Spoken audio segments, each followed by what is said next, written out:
Bonsoir à tout le monde et bonjour à tous ceux qui écouteront plus tard. Alors, je donne ce témoignage parce qu'il y a quelques jours, j'ai entendu dans les lectures de la messe, l'Esprit Saint rendra témoignage en ma faveur et vous aussi vous témoignerez. Alors, le Père Claudio nous avait vraiment très fort invités à témoigner juste après la fin des 40 jours de jeûne. Et je m'étais dit, ben, je ferai ça bien plus tard, on verra bien, et voilà. Et puis quand j'ai entendu cette parole, ça a été vraiment un déclic pour moi et j'ai compris qu'il fallait que je fasse ça en priorité par rapport à d'autres choses que j'avais prévu de faire. Je m'appelle Maria, je suis née dans une famille catholique, dans un petit village du sud de la Belgique. Je suis consacrée à Dieu dans un mouvement qu'on appelle le mouvement marial, dont vous voyez l'icône ici.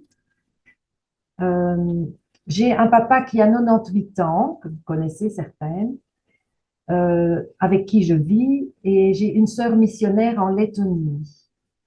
J'ai un frère qui est mort à 41 ans et ma maman est morte il y a 4 ans. Mon frère a laissé une petite fille de 6 ans et sa deuxième femme. J'en parlerai plus tard. Alors, comme le temps est un peu compté, je vais d'abord dire ce que je crois avoir été la plus grande grâce des 40 jours de jeûne que je viens de vivre en ce carême. J'ai reçu cette grâce le dernier jour, c'est-à-dire le 40e jour, le jour des rameaux au matin. On avait proposé une neuvaine d'intercession et chaque jour on priait en union avec un saint, un ange, notre ange gardien, ou avec une personne de la Trinité. Et le dernier jour, on était invité à parler à l'Esprit Saint. En lisant les prières proposées, j'ai été remuée jusqu'au fond de mon être et une prière m'a été inspirée dans le sens d'une conversion profonde. Je vous lis simplement cette prière. Pardon, Esprit Saint, pour chaque fois où dans ma vie je t'ai résisté, je t'ai contristé, j'ai été indifférente à toi, indélicate, affaiblissant ainsi ma capacité à t'entendre et t'accueillir, et vivre en toi, de toi, amour éternel. Que ce premier jeûne de 40 jours soit un retournement pour que tu me purifies des mauvais plis pris dans ma vie. J'ai 65 ans. Merci pour ta longue patience et de me donner l'espérance que tu me prends désormais en main et que je me laisse désormais véritablement conduire par toi pour une vie toute renouvelée, où Jésus pourra véritablement vivre en moi pour la gloire du Père éternel, dans l'amour pour tous. Et il m'est revenu la parole de Jésus, la parole qui concerne Jésus des Hébreux. Poussé par l'Esprit éternel, Jésus s'est offert lui-même à Dieu. Voilà, j'ai vécu beaucoup de choses pendant ce jeûne. Comment d'abord j'ai été amenée à ça? Parce que je n'aurais jamais imaginé il y a 1 an et 2 mois que j'allais vivre quelque chose comme ça. En fait, l'an dernier, Françoise Marie, qui faisait partie du mouvement marial à ce moment-là, a été invitée à soutenir les Eucharisties que le Père Claudio célébrait par de la musique et par des chants, par la cithare notamment. Et elle avait reçu l'image du Sacré-Cœur de Jésus et quelqu'un lui a donné une image du Sacré-Cœur de Jésus pour moi-même. Et elle a demandé, elle a eu la délicatesse de demander à Père Claudio d'écrire un mot derrière cette image pour moi-même. J'ai été vraiment très touchée parce que je me sentais rejointe par ce qui était écrit dans ma vocation propre. Et il a terminé, un des derniers mots, c'était courage. Et Françoise Marie m'a dit après, ah, quand il écrit le mot courage, ça veut dire qu'on est invité à vivre les 40 jours de jeûne. Je dis, quoi? Qu'est-ce que tu me racontes? Et elle me dit, ben oui, c'est comme ça. Je dis, enfin, moi j'ai pensé, ça c'est complètement, c'est pas tout à fait dans la ligne, etc. Alors, voilà, j'ai continué à garder ça dans un coin de mon cerveau. Et un jour, quand j'étais à l'Eucharistie, que je parlais de ça à Jésus, Jésus m'a dit au fond de mon cœur, je te soutiendrai. Oh, ah bon. Et puis voilà, le temps a passé. On en est arrivé au vendredi 9 jours avant la Pentecôte de l'année dernière. Et ce vendredi-là, j'ai jeûné au pain et à l'eau. Ce que je ne faisais pas avant, je jeûnais, mais pas simplement au pain et à l'eau, parce que je voulais faire comme Marie demandait à Medjugorje. Alors, Marie-Angela m'avait encouragée à jeûner pain et eau uniquement. Bon, j'ai fait ce premier jour de jeûne et pendant la journée est monté en moi le désir de faire les 9 jours jusqu'à la Pentecôte. Et Marie-Angela m'a encouragée sur le Zoom en disant, tu vas pas mourir en faisant 9 jours de jeûne. Et j'avais entendu un témoignage d'un couple qui m'avait fort touchée et ébahie en me disant, oh, ça fait des fruits comme ça, un jeûne de 40 jours. Ah bon? Bon, donc ça, c'était mon premier jeûne. Alors, le fruit de ce premier jeûne de 9 jours, je l'ai reçu le jour de Pentecôte au soir, où le Seigneur m'a dit dans mon cœur, pour mes prêtres, je te demande pardon. En fait, il se fait que dans la journée, j'avais été rabrouée par le prêtre qui avait célébré l'Eucharistie, parce que je lui avais dit un petit quelque chose concernant son homélie. Et moi, j'avais été saisie en me disant, bah, je ne lui dirai plus jamais rien. Et Jésus, le soir, me dit ça. Et le lendemain matin, il me répète la même parole. Et dans mon cœur, j'ai senti que j'étais libérée de cette amertume et de cette agressivité que j'avais eue contre ce prêtre. Et en plus, je me suis souvenue que mon père spirituel, avant qu'il ne meure, je l'ai vu quelques jours avant qu'il ne meure, et il souffrait vraiment beaucoup. Et il a eu un geste d'impatience à mon égard, et ça m'était resté comme une peine.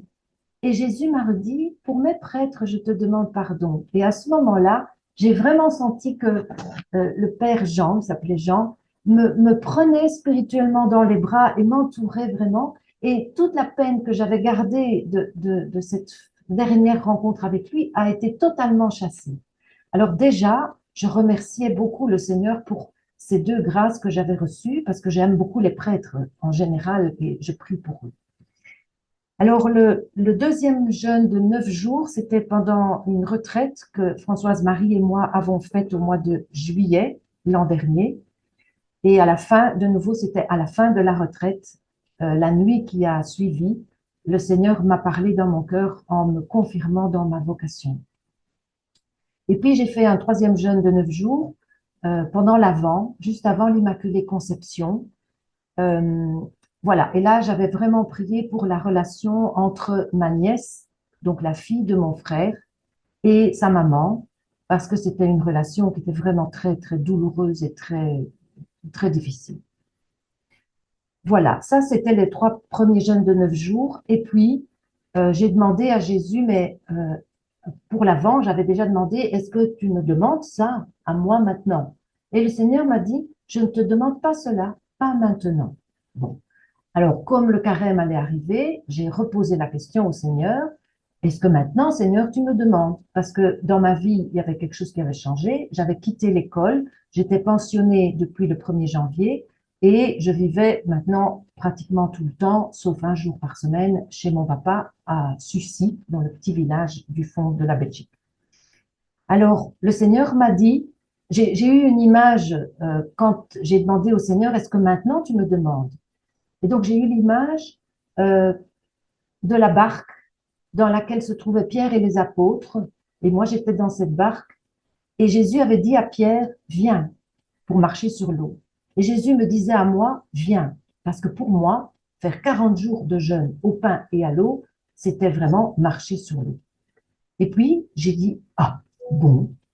Et puis alors, j'ai eu la parole, et suis-moi. Viens et suis-moi. Et donc, je savais que j'étais invitée à suivre Jésus au désert, parce que dans toutes les préparations, on nous disait, nous allons au désert avec Jésus. Alors voilà, le mercredi des cendres est arrivé et je suis allée évidemment à l'Eucharistie. Donc, chaque jour, j'écoutais euh, vraiment avec soif l'enseignement qui était donné par le Père Claudio. Je lisais aussi le commentaire qui était donné. Alors je priais une heure, comme je fais, en fait ça je fais toujours, de prier une heure d'oraison chaque jour, d'oraison ou d'adoration, et puis le chapelet de la Divine Miséricorde, le chapelet à Marie, et puis d'autres prières.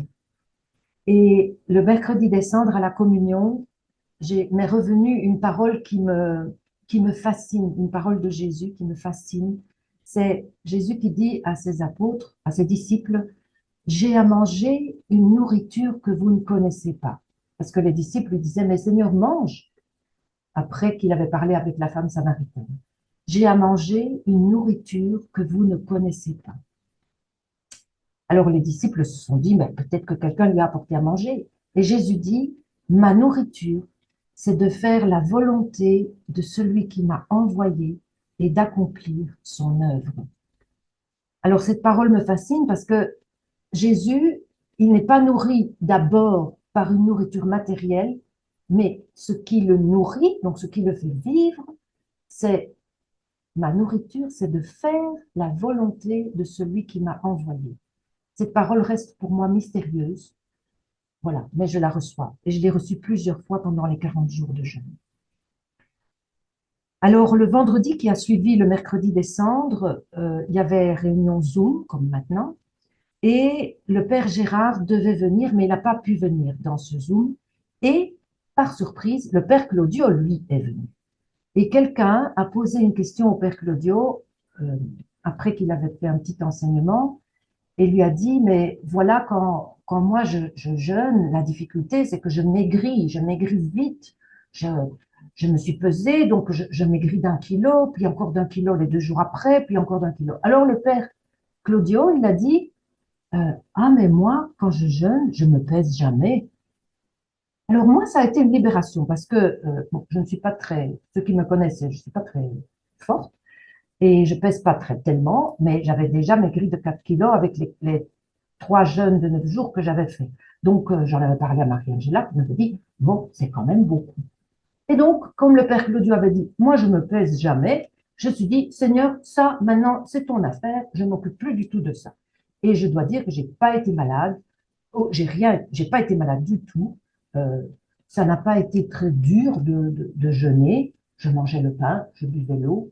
Il y a juste une nuit où j'ai eu faim, mais très faim, pendant 3 4 heures et j'ai prié. Voilà. Euh, alors, je vous ai dit que j'avais fait une neuvaine, celle de l'Immaculée Conception, pour la relation entre ma belle-sœur et sa fille. En fait, au mois de janvier, j'ai demandé qu'on célèbre un trentin pour mon frère, donc le mari de ma belle-sœur. Et sa première femme, en fait, l'avait quitté après 1 an de mariage. Et moi, j'avais des contacts encore avec elle de loin en loin. Alors, elle m'aime bien et elle prie le matin et le soir. Alors, le vendredi 4 avril, alors pendant le jeûne donc, alors qu'on ne s'était plus écrit depuis 1 an environ, je reçois un SMS où elle m'écrit, elle m'appelait mon petit rayon de soleil. Comment vas-tu, mon petit rayon de soleil? Sache que malgré les mauvaises choses que j'ai fait à ta famille, je m'excuse du fond du cœur. Que Jésus et Marie me pardonnent. Je dis, oh, ça vient d'où ça? Alors j'en ai parlé à quelqu'un qui m'a dit, ben, tu as quand même jeûné pour ta belle-sœur et la relation, tu as fait prier un trentin pour ton frère, donc il y a quelque chose qui se passe. Alors je l'ai rappelé ce soir-là, et on a eu ensemble une longue conversation où des choses ont pu être dites, où elle a beaucoup pleuré, elle m'a rappelé des choses douloureuses qu'elle avait vécues avec mon frère, et elle était très apaisée, très, très reconnaissante de la relation, de la conversation qu'on avait pu avoir. Voilà. Alors, je parle maintenant de ma belle-sœur. Avant le jeûne, la relation entre ma belle-sœur et sa fille était vraiment très tendue au point que Maëva, ma nièce, m'avait demandé si elle pourrait pas venir loger chez nous, donc chez papa et moi, c'est-à-dire dans la maison qui est juste en face de la leur. Et puis, un peu de temps, 3, 4 jours avant que le jeûne commence, ma belle-sœur me demande à me parler et me raconte, elle me dit, écoute, ça va tellement mal avec Maëva, je ne comprends rien, elle s'est mise à pleurer. Et puis, bon, elle m'a demandé, est-ce que tu accepterais, mais tu n'es pas obligé, de faire médiation entre elle et moi. J'ai dit, oui, je veux bien. Je ne lui ai pas dit en quoi consisterait ma médiation, mais moi j'ai pensé, bon, ce sera le jeûne de 40 jours et mes prières, ce sera surtout ça la médiation, et je confie tout ça à la Vierge Marie qui est médiatrice. Et donc, voilà. Mais en même temps que je vivais ça, je portais en mon cœur la douleur de ma belle-sœur parce qu'elle a perdu son père quand elle avait 16 ans, elle a maintenant 35 ans, et elle a perdu son père et je sentais bien qu'elle n'était pas apaisée par rapport à ça. Et en fait, j'ai senti que c'était important de prier pour le papa. Donc, une fois quand j'allais à Bruxelles, je priais pour le papa qui s'appelle Hubert Léonard. Et c'est à un moment donné que j'ai senti de prier pour lui. Donc, je commence à prier pour lui, le chapelet de la miséricorde, en disant son nom, en disant, par sa douloureuse passion, sois miséricordieux pour Hubert Léonard et pour le monde entier. Et au moment où je disais ça avec grande ferveur, je vois une grande plaque Léonard. Bon, j'arrivais par hasard au carrefour Léonard. Mais moi, ça m'a dit autre chose. Ça m'a dit qu'il était en relation avec moi. Donc, j'ai demandé de faire célébrer un trentin pour lui. Même s'il n'était pas de ma famille à moi, ça me semblait important. Je ne l'ai jamais connu, mais j'ai entendu parler de lui. Et voilà, donc j'avais voulu faire ce trentin. Et je dois dire que j'ai été fort étonnée parce que j'ai reçu encore plusieurs fois des signes ou des clins d'yeux de sa proximité. Je vais à l'école chaque mardi à Bruxelles et il y a un enfant dans toute l'école qui s'appelle Léonard. J'ai un petit groupe de prière pour les enfants. Et ce jour-là, euh, cet enfant est venu vers moi et il m'a dit, ah, aujourd'hui, je vais aller à la prière parce que ça me fera du bien. J'ai dit, ben ça alors. Bon. Et puis, je reviens euh, un peu plus tard, un autre jour de Bruxelles en voiture. Bon, c'est 160 kilomètres. Et j'étais de nouveau en train de prier pour lui et je vois Saint-Hubert. Bon. Puis un jour, il y a une panne de courant ici à Sucy et je dois téléphoner à ma sœur en Lettonie pour lui demander qu'elle avertisse qu'il y a panne de courant au village.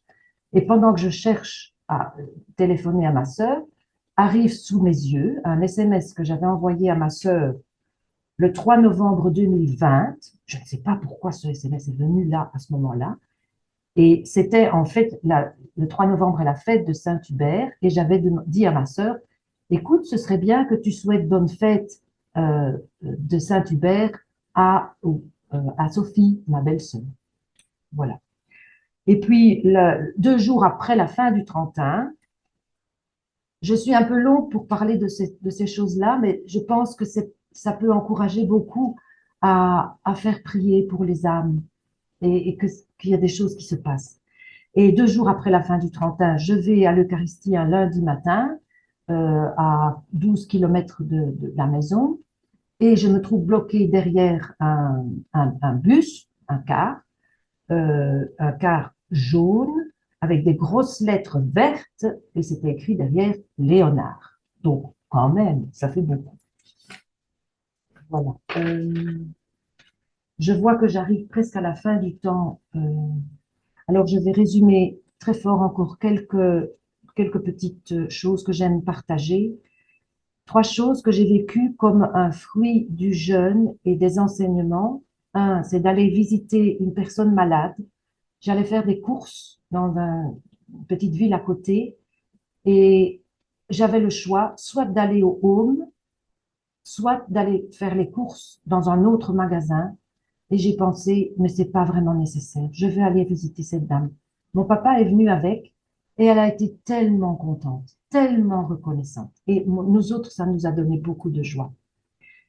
Une autre petite chose, avant le jeûne, vous savez, on sort les poubelles bleues, c'est-à-dire des sacs dans lesquels on met les plastiques. Ma poubelle s'était complètement vidée une nuit parce qu'il y avait eu du vent, les voitures avaient passé dessus, j'avais dû tout ramasser. Quand je vais une fois un lundi matin à la messe, euh, à Neuchâtel, je passe devant un endroit où il y avait aussi un sac éventré, etc. Je passe et en revenant, je dis, mais moi je vais ramasser des choses de ces personnes parce que c'est tellement désagréable ça. Et donc j'ai fait ça. Et je vous assure, j'avais dans le cœur une joie toute évangélique. Une autre petite chose, c'est que je suis allée dans un magasin. En sortant, je vois une dame assise avec des jeux sur une table. Je passe, je vais ranger les courses dans ma voiture et j'ai dit, oh, mais le père Claudio, il dit qu'il faut donner 1 euro à quelqu'un qui est dans la rue ou qui est pauvre. Ou quoi.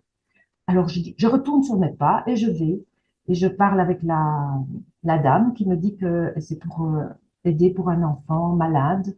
Et donc j'ai pris un petit quelque chose voilà, pour donner à un enfant. Et j'avais dans le cœur de nouveau cette même joie évangélique. Et puis, et puis voilà, je crois qu'il faut que je termine. Alors, je veux quand même terminer en disant euh, que les paroles qui m'ont le plus marqué, c'est la parole de Jésus qui m'est revenue toujours.